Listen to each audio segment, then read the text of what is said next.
ദൈവത്തിൻ്റെ അതിപരിശുദ്ധമായ നാമം വാഴ്ത്തപ്പെടുമാറാകട്ടെ. ഇന്നത്തെ ചിന്തയ്ക്ക് ആധാരമായി അപ്പോസ്തലനായ പൗലോസ് റോമർക്ക് എഴുതിയ ലേഖനം 13:13 വായിക്കുന്നു. പകൽ സമയത്തെന്ന പോലെ നാം മര്യാദയായി നടക്കുക.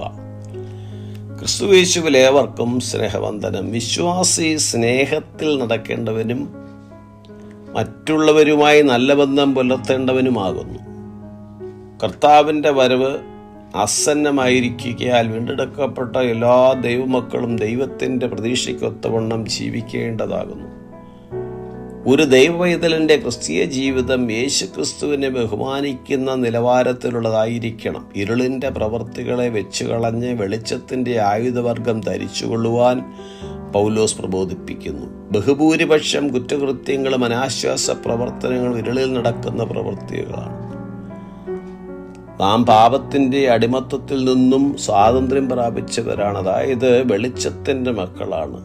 അതുകൊണ്ട് തന്നെ ജീവന്റെ വെളിച്ചത്തിൽ നടക്കേണ്ടതാകുന്നു. പിശാചിൻ്റെ പ്രവൃത്തിയുടെ ഫലമായി വെറുക്കൂത്ത്, മദ്യപാനം, ശയനമോഹം, ദുഷ്കാമം, പിണക്കം, അസൂയ എന്നിവ പിന്തുടരാതെ കർത്താവായ യേശുക്രിസ്തുവിനെ ധരിക്കേണ്ടതാകുന്നു. ദൈവഹിതമല്ലാത്ത അത്യാഡംബര ജീവിതവും ലഹരി ഉപയോഗങ്ങളും ലൈംഗിക അധാർമികതയും കാമവികാരങ്ങളും സഹോദരങ്ങളിടയിലുള്ള അസൂയയും പിണക്കവും ഒഴിവാക്കേണ്ടതാകുന്നു. ഒരുവൻ ക്രിസ്തുവിലായാൽ അവൻ പുതിയ സൃഷ്ടിയാകുന്നു, പഴയത് കഴിഞ്ഞുപോയി. പുതിയ സ്വഭാവവുമായി പൊരുത്തപ്പെടുന്ന ജീവിതം നയിക്കേണ്ടതാകുന്നു. അനിന്ദ്യമായ രീതിയിൽ നമ്മുടെ കർത്താവും വീണ്ടെടുപ്പുകാരനുമായ യേശുക്രിസ്തുവിൻ്റെ നാമത്തെ മഹത്വപ്പെടുത്തുന്ന ജീവിതം നയിക്കണം.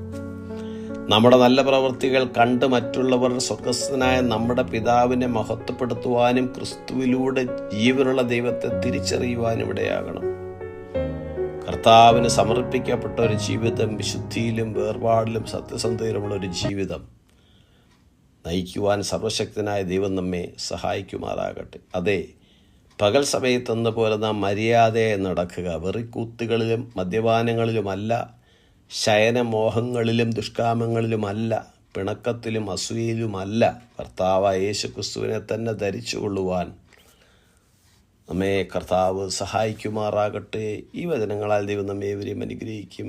God bless us.